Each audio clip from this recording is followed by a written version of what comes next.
Hello everyone, आज हम शुरू करने वाले हैं हमारा नया टॉपिक जिसका नाम है हॉरिजॉन्टल अलाइनमेंट। ज्योमेट्री डिजाइन जब मैं चैप्टर शुरू किया था उसमें मैंने आपको बताया था कि हम क्या क्या पढ़ने वाले हैं।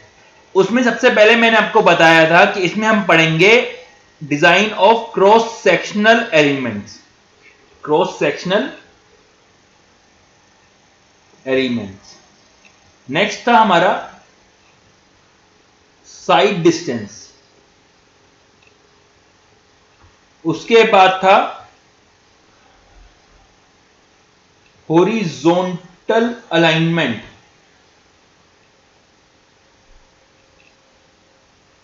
नेक्स्ट हमारा वर्टिकल अलाइनमेंट। तो हम क्रॉस सेक्शन एलिमेंट्स पढ़ चुके हैं, साइड डिस्टेंस पढ़ चुके हैं, अब हमें पढ़ना है हॉरिजॉन्टल अलाइनमेंट। आपको याद होगा क्रॉस सेक्शन एलिमेंट्स में हमने पढ़े थे camber, width of road, width of formation, width of roadway, ये सब चीजें हम इसमें पढ़े थे। राइट ऑफ वे, ये सब चीजें हम क्रॉस सेक्शन एलिमेंट्स के अंदर पढ़ चुके हैं। साइड डिस्टेंस में हम ओएसडी, एसएसडी, आईएसडी, ये सब चीजें हम पढ़ चुके हैं। अब हॉरिजॉन्टल अलाइनमेंट आता है। इसमें हम पढ़ने वाले हैं about super elevation,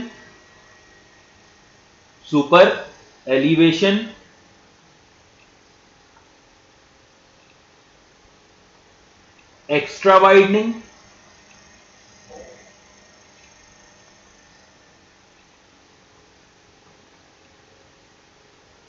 then design of transition curve,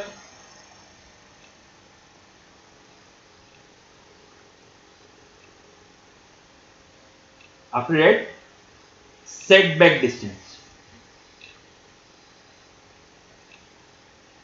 ये सब चीजें हम हॉरिजॉन्टल अलाइनमेंट में पढ़ने वाले हैं। वो है सुपर एलिवेशन,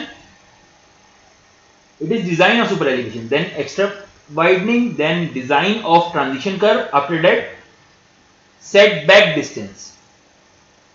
तो आज हम शुरू करेंगे हमारे डिजाइन ऑफ सुपर एलिवेशन से। आइए शुरू करते हैं हम हमारा हॉरिजॉन्टल अलाइनमेंट। सबसे पहले हॉरिजॉन्टल कर्व्स होती क्या हैं वो देख लेते हैं। Those curves that change the alignment or direction are known as horizontal curves.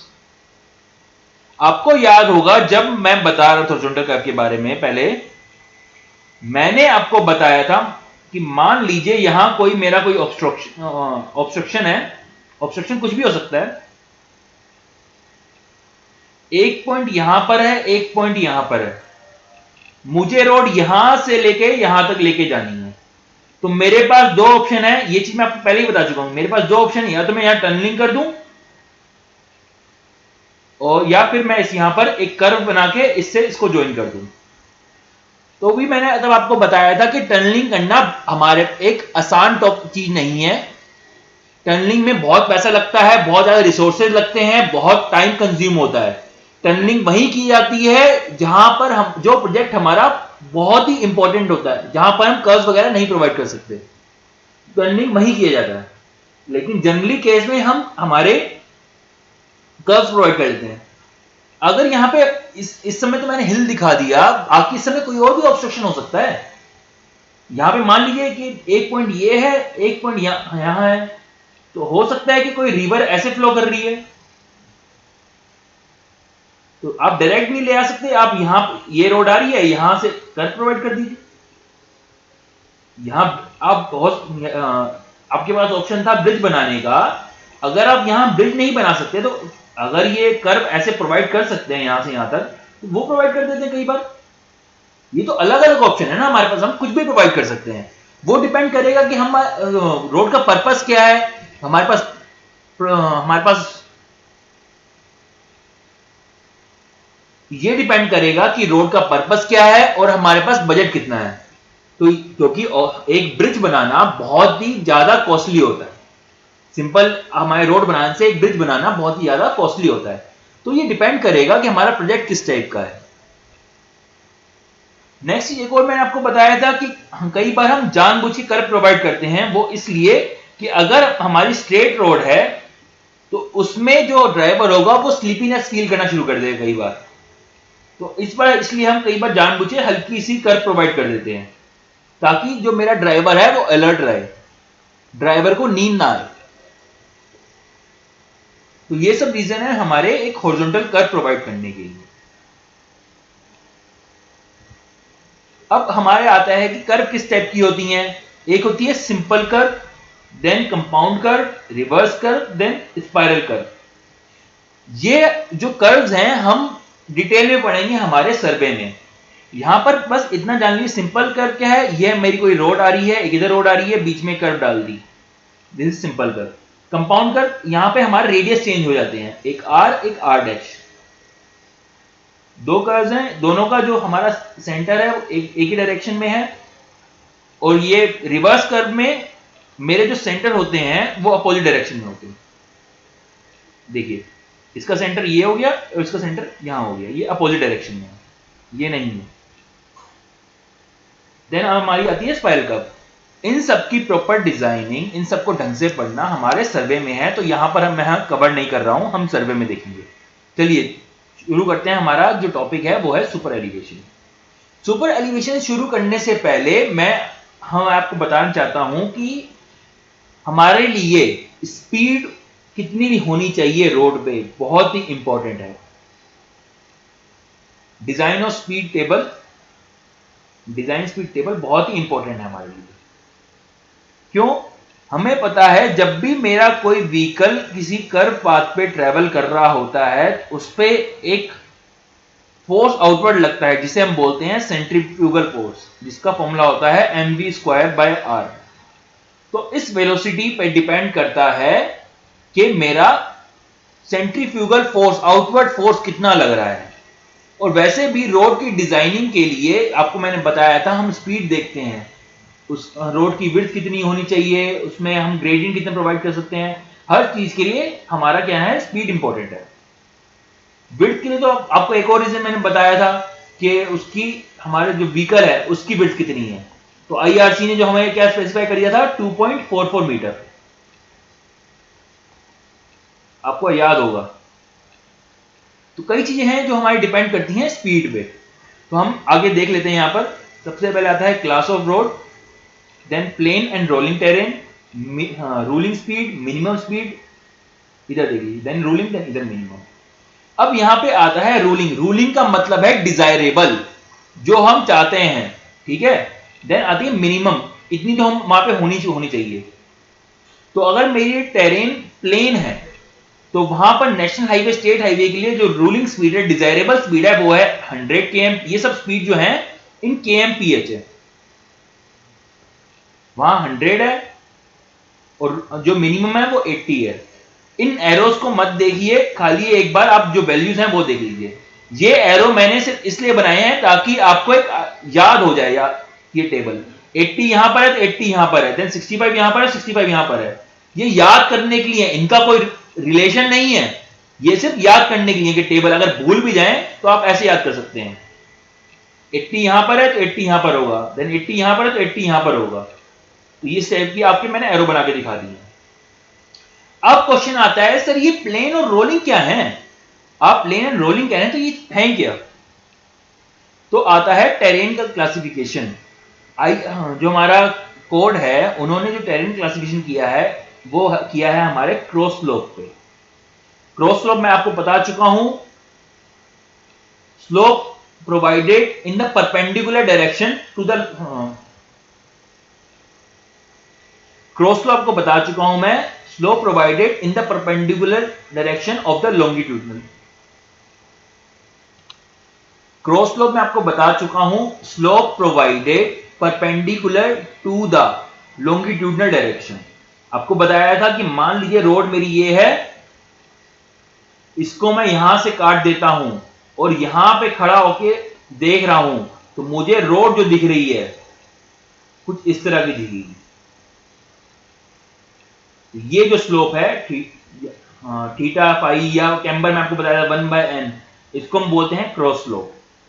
तो क्रॉस स्लोप जो प्लेन के लिए है वो 0 से 10%, रोलिंग के लिए 10 to 25, टेनस के लिए वो है 25 to 60, स्टीप के लिए है ग्रेटर देन 60। तो इसके ऊपर क्रॉस स्लोप के ऊपर हमारी जो टेरेन है इसका क्लासिफिकेशन किया गया है। अब आते हैं हमारा study of horizontal curves in highway engineering. मैंने आपको बताया है whenever a vehicle moves on a horizontal curve, it is subjected to a centrifugal force, which is a reactive force acting outward on the vehicle negotiating it. मैंने आपको बताया है जब भी हमारा कोई व्हीकल है वो किसी कर्व पाथ पे मूव करता है तो उस पे एक फोर्स लगता है इन द आउटवर्ड डायरेक्शन, जिसे हम बोलते हैं सेंट्रीफ्यूगल फोर्स। आपने फिजिक्स में अक्सर एक क्वेश्चन किया होगा कि यहां पर एक बॉय है, उसके हाथ में कोई बॉल है, यहां पे थ्रेड से बंधी हुई है और इसे घुमा रहा है। अक्सर इस टाइप के क्वेश्चन करे होंगे आपने फिजिक्स में। तो ये सेंट्रीफ्यूगल फोर्स आपने पढ़ा होगा, सेंट्रीपिटल फोर्स पढ़ा होगा। तो जो आउटवर्ड फोर्स लग रहा है वो हमारा है सेंट्रीफ्यूगल फोर्स। आइए देखिए, मान लीजिए ये कोई मेरा व्हीकल है जो कुछ इस कर्व पाथ पे मूव कर रहा है। ये मेरी होगी एक कर्व पाथ, मतलब मेरी रोड कुछ ऐसे आ रही थी, यहां से ऐसे, देन एक कर्व पाथ आया, देन अगेन कुछ मेरी रोड कुछ ऐसे चली गई। तो मैंने सिर्फ यहां से जो कर्व पाथ है उसका मैंने दिखाया, ये प्लेन का मैंने आपको नहीं दिखाया। क्यों? प्लेन पे क्या होता है, उसमें सेंट्रीफ्यूगल जो फोर्सेस होते हैं वो जीरो हो जाते हैं। क्यों? हमें पता है सेंट्रीफ्यूगल फोर्स का फॉर्मूला होता है mv²/r। तो स्ट्रेट रोड के लिए r की वैल्यू हो जाती है इंफिनिटी। जब ये वैल्यू इंफिनिटी हो जाएगी तो ऑब्वियस ही बात है टोटल की वैल्यू जीरो हो जाएगी। तो स्ट्रेट रोड को हम पढ़ ही नहीं रहे, हम पढ़ रहे हैं हॉरिजॉन्टल कर्व्स को। इधर देखिए, ये जो मेरा व्हीकल है ये किसी स्पीड से मूव कर रहा है तो इस पे एक फोर्स आउटवर्ड लगेगा जिसे बोल रहे हैं हम सेंट्रीफ्यूगल फोर्स। मान लीजिए ये उसका सेंटर ऑफ ग्रेविटी है, तो P ऐसे लग रहा है, जिसको सेंट्रीफ्यूगल फोर्स को मैंने P बोला है, और इसका weight in the downward direction है। यहां पर देखिए ये है मेरा प्रेशर बल्ब डायग्राम। तो अब आप यहां देखिए, इस फोर्स की वजह से इस वाले टायर पे एक्स्ट्रा प्रेशर होगा इन कंपैरिजन टू इस वाले टायर से। क्यों? आपको मैं बता चुका हूं कि मान लीजिए कि आप टेढ़े खड़े हुए हैं तो आपके इस वाले पैर पे इस वाले पैर से ज्यादा फोर्स होगा, ज्यादा लोड आ रहा होगा। तो वही आप देख लीजिए, जब इसको ऐसे धक्का दिया जा रहा है तो इस वाले पैर पे जो इसका ये वाला टायर है इस पे फोर्स ज्यादा आ जाएगा और इस पे कम आ जाएगा, तो इसलिए ये आपको ज्यादा दिखाएगा। अब आता है प्रेशर बल्ब डायग्राम क्या होता है। ये चीज हम सोयल में ढंग से पढ़ेंगे। जब आपने अगर थोड़ा बहुत याद हो कि फाउंडेशन हमारी कुछ इस तरह होती है, अगर आपको वेस्टरगार्ड और ये बोजनिक्स ये सब कुछ याद हो तो आपको याद आएगा प्रेशर बल्ब के बारे में भी। आपको पता है, हमें पता होता है कि हमारी जो लोड जो स्ट्रेसेस होते हैं, हमारे जो स्ट्रेसेस होते हैं एक फाउंडेशन के नीचे, that depends both on depth which is represented by z and radius जिसे हम r पे रिप्रेजेंट करते हैं। तो जो जो पॉइंट पे इक्वल वैल्यू ऑफ स्ट्रेसेस होंगी, जो जो पॉइंट पे इक्वल वैल्यू ऑफ स्ट्रेसेस होंगी, उनको अगर मैं एक लाइन से ज्वाइन कर दूं तो मेरा एक प्रेशर बल्ब डायग्राम बन जाएगा। आपको मैंने बताया ना कि जो वैल्यू है दोनों पे डिपेंड कर रही है, डेप्थ z पे भी और आपके रेडियस पे भी, मतलब कितनी दूरी पे आपका वो पॉइंट है तो उस पे डिपेंड कर रही है। आपको फॉर्मूला कुछ याद होगा, कुछ इस तरह होता है 3/2 pi 1/1 plus r square by z square की power 5/2 q by z square, कुछ इस तरह का आपको याद होगा फॉर्मूला। तो इसमें आपका r भी आता है, आपका z भी आता है, तो दोनों पे आपकी वैल्यू डिपेंड कर रही होती है। इस पे आप ध्यान मत दीजिए, ये हम सोयल में ढंग से पढ़ेंगे। ये सिर्फ फॉर्मूला बताया आपको दिखाने के लिए कि जो मेरे स्ट्रेसेस हैं वो मेरी रेडियस पे भी डिपेंड करते हैं, कितनी दूर हमारा पॉइंट है, और वो डेप्थ पे भी डिपेंड करते हैं, कितनी नीचे हमारा पॉइंट है। तो जहां जहां मेरी जो वैल्यू ऑफ स्ट्रेसेस हैं जो सेम होंगी, अगर उन्हें मैं ज्वाइन कर दूं तो मेरा एक प्रेशर बल्ब डायग्राम बन जाएगा। अब आ जाइए इस डायग्राम पे। तो यहां पर बस सिंपल ये देख लीजिए, एक प्रेशर बल्ब डायग्राम बन गया है। तो ये रिप्रेजेंट कर रहा है कि इस वाले टायर पे एक्स्ट्रा प्रेशर है इस वाले टायर से। ये चीज हम पहले भी पढ़ चुके हैं हमारे demerits of demerits of excessive camber में। आपको मैं बता चुका हूं कि हमारे कोई व्हीकल ऐसे टिल्ट होकर चलेगा तो यहां इस वाले पैर पे ज्यादा प्रेशर आ जाएगा। तो वही एग्जाम्पल ये देख लीजिए, जो ये फोर्स है इसकी वजह से इस वाले जो टायर है इस पे ज्यादा प्रेशर आ जाएगा। अगेन आप देख लीजिए, आप टेढ़े खड़े हुए हैं तो इस वाली टांग पे जो आपकी लेग होगी इस पे ज्यादा लोड आ रहा होगा, इस पे कम आ रहा होगा। अब आगे आइए देखते हैं, अब आइए देखते हैं कि जो मेरा व्हीकल है वो मेरे कर्व्स पे अक्सर ओवरटर्न क्यों कर जाता है, क्यों पलट जाता है।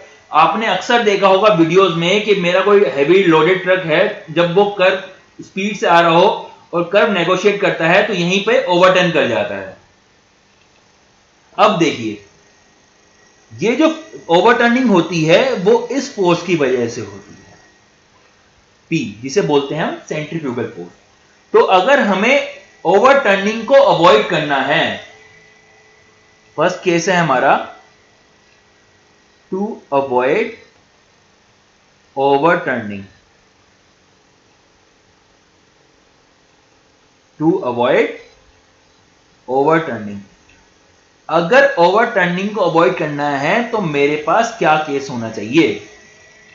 अब देखिए, जो मेरा ओवरटर्न होगा जो व्हीकल वो इसके अबाउट होगा, तो इसके अबाउट ही मैं मोमेंट ले लेता हूं। अगर मैं मोमेंट ले रहा हूं तो ये कुछ इस डायरेक्शन में ऐसे लगेगा, और इस जो मेरा W है ये रेसिस्टिव मोमेंट देगा जो कुछ इस डायरेक्शन में लगेगा। तो मेरे को पता है मोमेंट होता है मेरा फोर्स इनटू परपेंडिकुलर डायरेक्शन। तो मेरा फोर्स ऐसे लग रहा है, ये फोर्स ऐसे लग रहा है, और परपेंडिकुलर डायरेक्शन ये है। तो ये कितनी दूर पे लग रहा है, H पे। ये H है मेरी हाइट ऑफ CG, कि मेरा CG यहां पर है, तो यहां से CG कितनी हाइट पे है, क्योंकि जो फोर्स लगेगा वो जो सेंट्रीफ्यूगल फोर्स है वो CG पे ही लगेगा। तो P into H equal to W into B/2। अगर मोमेंट ये फॉर इक्विलिब्रियम है, फॉर इक्विलिब्रियम, मोमेंट इक्विलिब्रियम में आपको पढ़ा होगा आपने। Then P/W equal to B/2, B/2।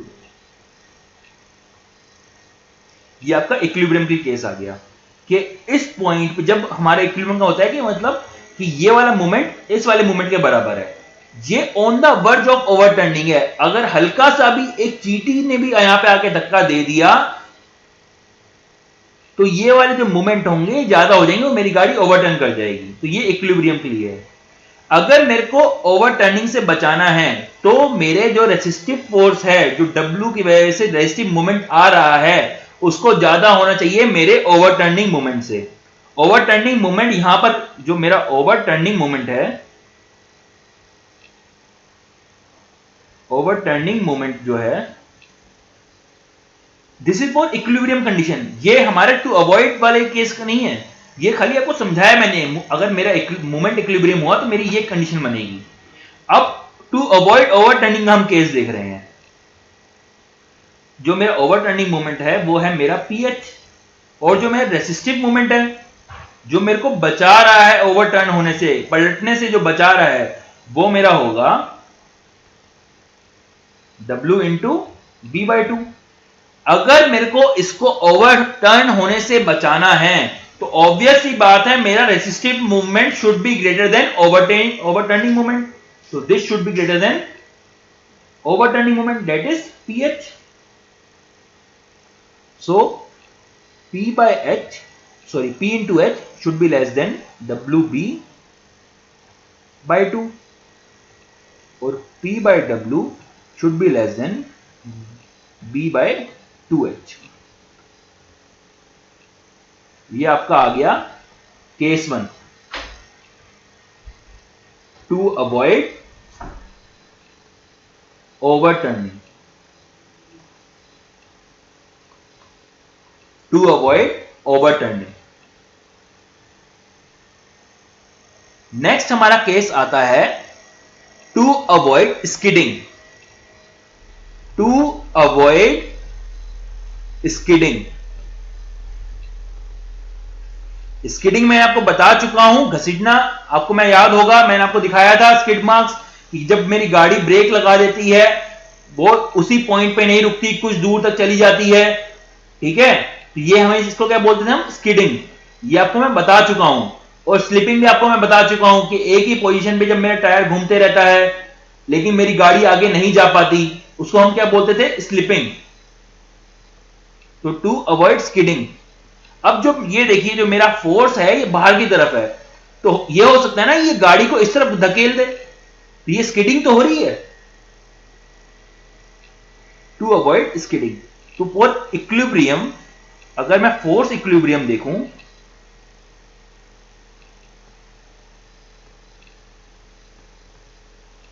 तो इस तरफ मेरे जो फोर्सेस हैं वो लग रहा है P, और इस तरफ फोर्स कौन सा लगेगा, लगेगा मेरा फ्रिक्शन। और ये कितना लगेगा, F इंटू डब्ल्यू।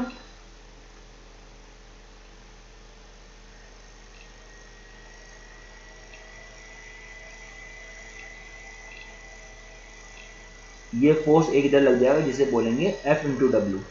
आपको मैं अच्छी तरह समझा चुका हूं ये F क्या होता है, W क्या होता है। W इसका वेट है, F फ्रिक्शन फैक्टर है।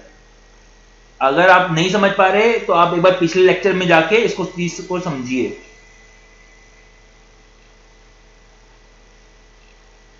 तो ये मेरा जो फ्रिक्शन है वो मेरा है Fw। तो ये फोर्स ऐसे लग रहा है, ये फोर्स ऐसे लग रहा है। फॉर इक्विलिब्रियम क्या होगा, P इक्वल टू Fw। ये केस बन जाएगा।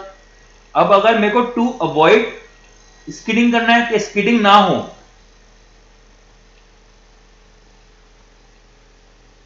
टू अवॉइड स्किडिंग करना है, ठीक है, तो क्या होना चाहिए, P should be less than Fw। बात समझ आ रही है। ये जो मेरा फोर्स है ये आउटवर्ड है।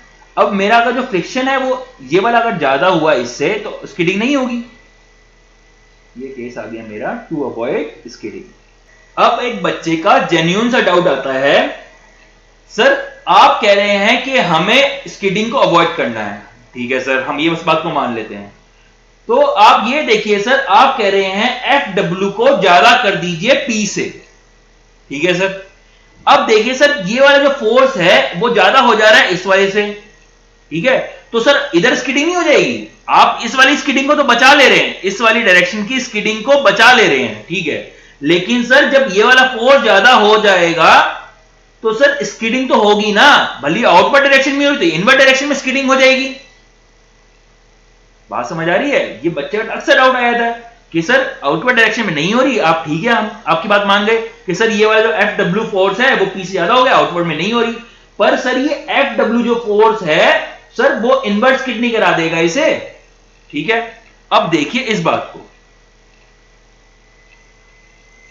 मान लीजिए कि मेरे पास कोई भी भारी सामान है, ठीक है, इस पे मैंने 5 kg का लोड लगाया, 5 न्यूटन 5 kg यूनिट को छोड़ दीजिए, कोई भी 5 यूनिट का मैंने लोड लगाया और बॉडी मूव नहीं कर रही, और मेरी ये बॉडी मूव नहीं कर रही, तो इसका मतलब क्या है, फ्रिक्शन कितना लग रहा होगा, 5 यूनिट का ही, यही मेरा फ्रिक्शन लग रहा होगा, ठीक है। वहीं अगर मैं दोबारा लोड लगाऊं 10 यूनिट का और मेरी बॉडी फिर मूव नहीं कर रही, तो ऑब्वियस ही बात है मेरा फ्रिक्शन भी 10 यूनिट का लग रहा होगा, ठीक है। अब जैसे ही मैंने इसके ऊपर लोड बढ़ाया, अपना फोर्स बढ़ाया, मैं 10.1 लगा दिया, मेरी बॉडी मूव करने लग पड़ी, और इस केस में मेरा जो फ्रिक्शन लग रहा होगा वो 10 यूनिट ही लग रहा होगा। अब देखिए यहां से जब हम यहां पहुंचे तो इस बात से मुझे समझ आ गया कि फ्रिक्शन जो लगता है वो एक कांस्टेंट वैल्यू नहीं लगती।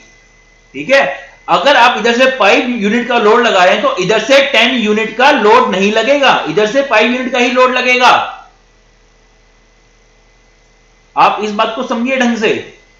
अगर आप इधर से 5 यूनिट का लोड लगा रहे हैं, इधर से भी 5 यूनिट का लोड लग रहा है, तभी तो बॉडी नहीं मूव कर रही ना। वरना आप इधर से अगर इधर से 10 यूनिट का लोड लग रहा होता और आप इधर 5 का लगाते तो बॉडी इस तरफ मूव करना शुरू कर देती। बॉडी वहीं पर रुकी हुई है तो इसका मतलब है कि फोर्स इक्विलिब्रियम में होगा। जितना फोर्स इधर से लग रहा है उतना ही फोर्स इधर से लग रहा होगा, तभी रुकी हुई है। तो आप इधर देखिए, अगर 5 का अगर आप लोड लगा रहे हैं तो 5 यूनिट का ही फ्रिक्शन लग रहा है। अब फिर आपने जब 10 का लगाया तो 10 यूनिट का ही फ्रिक्शन लग रहा है। ठीक है, तभी जब हमारी अगर मान लेते हैं बॉडी मूव नहीं कर रही, जब जैसे ही मैंने 10.1 का लगाया तो मेरी बॉडी मूव करने लग पड़ी और मेरा फ्रिक्शन जो होगा 10 यूनिट का ही लगेगा। तो ये जो Fw है ये इसकी मैक्सिमम वैल्यू दिखा रहा है फ्रिक्शन की। जो Fw रिप्रेजेंट कर रहा है ये फ्रिक्शन की मैक्सिमम वैल्यू रिप्रेजेंट कर रहा है। ठीक है, तो ये वेरी करते रहेगा कि हमारे P के साथ, और P के अकॉर्डिंग वेरी करते रहेगा। तो जब तक जो आउटवर्ड फोर्स है वो इसकी मैक्सिमम वैल्यू से कम है, जो आउटवर्ड फोर्स है मेरा P, जब तक इसकी मैक्सिमम वैल्यू से कम है 10, मान लीजिए इसकी मैक्सिमम वैल्यू 10 यूनिट है, जब तक P की वैल्यू 10 से कम है तब तक मेरी स्किडिंग नहीं होगी। ठीक है, इनवर्ट स्किड होने का मतलब ही पैदा नहीं होता ना। इनवर्ट स्किडिंग तो कैसे होगी? इनवर्ट तो आपका जो इनवर्ट फोर्स लग रहा है वो फ्रिक्शन लग रहा है, और ये खुद वेरिएबल है किस पे? ये डिपेंड करता है कि आपका आउटवर्ड फोर्स कितना लग रहा है। जो फ्रिक्शन है वो आपका रेसिस्टिव फोर्स होता है। अगर मान लीजिए अगर 5 का आपने इधर लोड लगाया, आपने इधर जो मान लीजिए सेंट्रीफ्यूगल फोर्स 5 यूनिट का लगा, फ्रिक्शन भी इधर 5 यूनिट का लगेगा, इधर फ्रिक्शन 10 यूनिट का नहीं लगेगा। ठीक है, जब आपने 10 का लगाया तो इधर भी 10 का लगेगा, तो फ्रिक्शन ये वेरी कर रहा है। तो ये Fw रिप्रेजेंट कर रहा है फ्रिक्शन की मैक्सिमम वैल्यू। जब तक P की वैल्यू Fw की मैक्सिमम वैल्यू से कम है तब तक आपकी स्किडिंग नहीं होगी।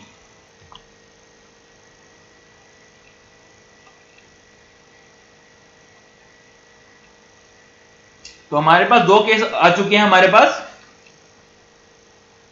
एक है टू अवॉइड ओवरटर्निंग, जिसके लिए हमारा P/W should be less than B/2H।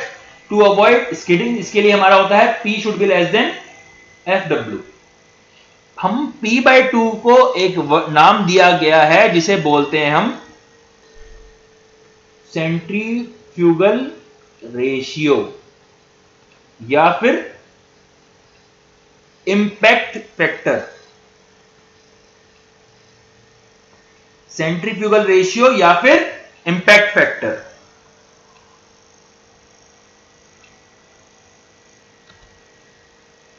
अब इसमें एक और केस आता है, सॉरी ये थर्ड केस होगा, vehicle overturning prior to skidding.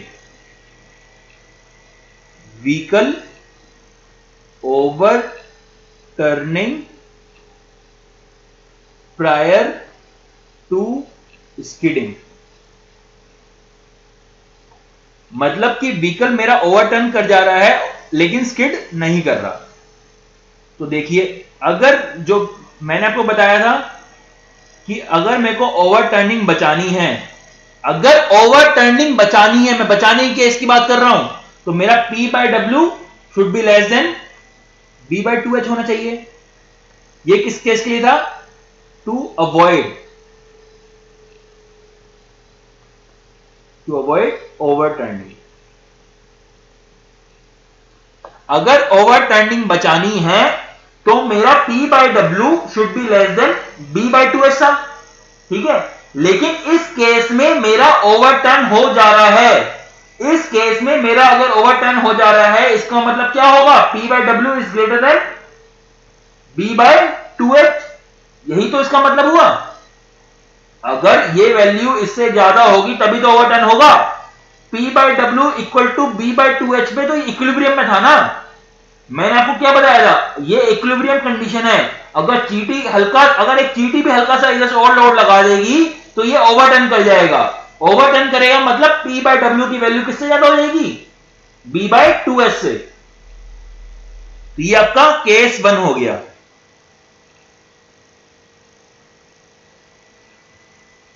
इसको मैं हाईलाइट भी कर दे रहा हूं।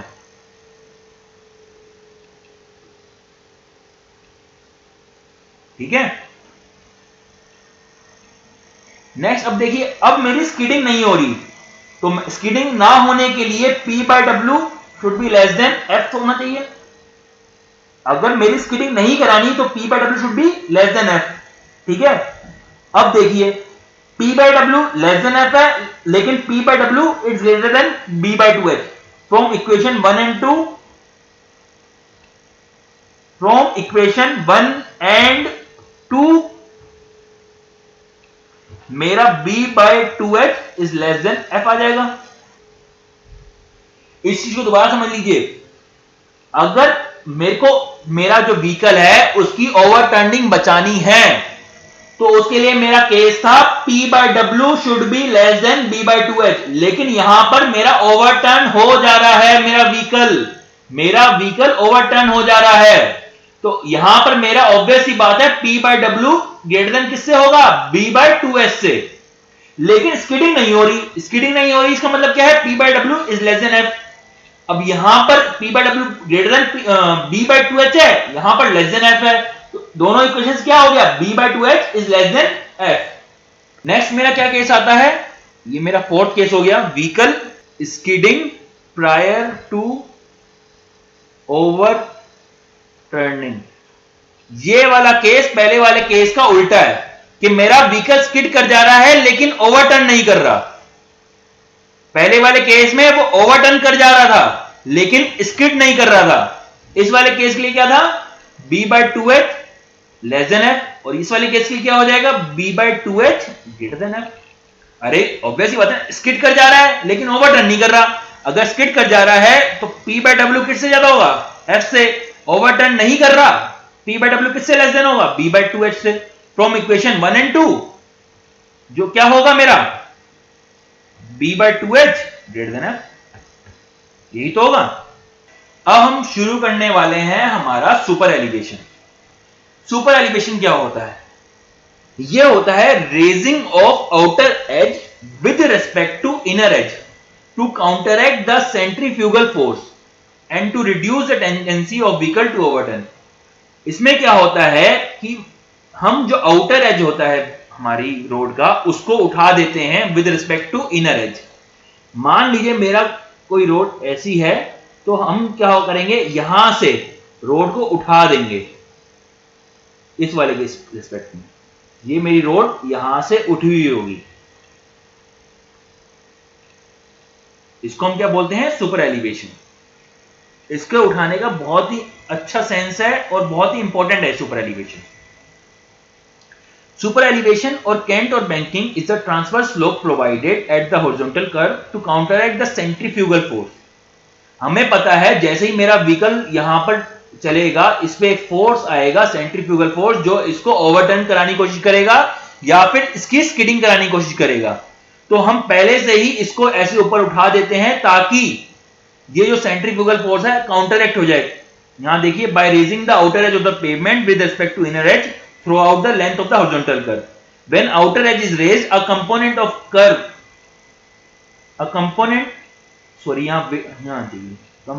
of weight will be complemented in counteracting the effect of centrifugal force. जो आपका वेट होगा वो एक हेल्प करने लग पड़ेगा आपके उस फोर्स को काउंटरएक्ट करने के लिए। आइए देखते हैं। ये देखिए, ये मेरा कोई व्हीकल है, ये किसी कर्व पे ऐसे मूव कर रहा है। तो मैंने आपको क्या कहा, हम आउटर एज, ये वाली जो आउटर ये हुई ना रोड, आउटर एज को उठा देते हैं हमारे इनर एज के रिस्पेक्ट में। ठीक है, ये हमारी कोई रोड है, इसका आउटर एज मैंने उठा दिया with respect to inner edge, इसको हम बोलते हैं सुपर एलिवेशन। अब देखिए, इसको अब डायग्राम छोड़िए, अब यहां देखिए, अगर मान लीजिए मेरा कोई ये सरफेस है, इसका नॉर्मल क्या होगा, ये 90 डिग्री। अगर ये कोई सरफेस है, इसका नॉर्मल क्या होगा? ये 90 डिग्री। अगर ये कोई सरफेस है, इसका नॉर्मल क्या होगा? ये 90 डिग्री पे। इस सरफेस के 90 डिग्री पे मेरा हमेशा नॉर्मल होता है। अब देखिए, ये एक सरफेस है हॉरिजॉन्टल और ये एक सरफेस है मेरा कोई भी इंक्लाइन। तो इस हॉरिजॉन्टल का नॉर्मल होगा ये, और इस वाले सरफेस का जो नॉर्मल होगा वो कुछ ये होगा। तो जितना एंगल इन दोनों के बीच में बन रहा है उतना ही एंगल इन दोनों के बीच में बनेगा। जितना एंगल इन दोनों के बीच में बन रहा है उतना ही एंगल इन दोनों के बीच में बनेगा। अरे समझने वाली बात है ना। अरे जितना ऊपर ये उठ रहा है उतना उतना जैसे ऐसे मूव करने लग पड़ेगा ये हमारा नॉर्मल। अगर यहां पे कुछ ऐसा होता तो इसका नॉर्मल कुछ इस तरह होता। ठीक है, हमारा एंगल और कम होता है यहां पर। इस सरफेस की हमेशा परपेंडिकुलर होता है। ये थोड़ा ज्यादा मैंने एंगल दिखा बन गया है, बस ये 90 डिग्री एंगल है, याद रखिए। अब आ जाइए इस वाले पे। अब देखिए, जब मेरा बीकर ऐसे मूव कर रहा है, सेंट्रीफ्यूगल फोर्स हमेशा आउटवर्ड डायरेक्शन में।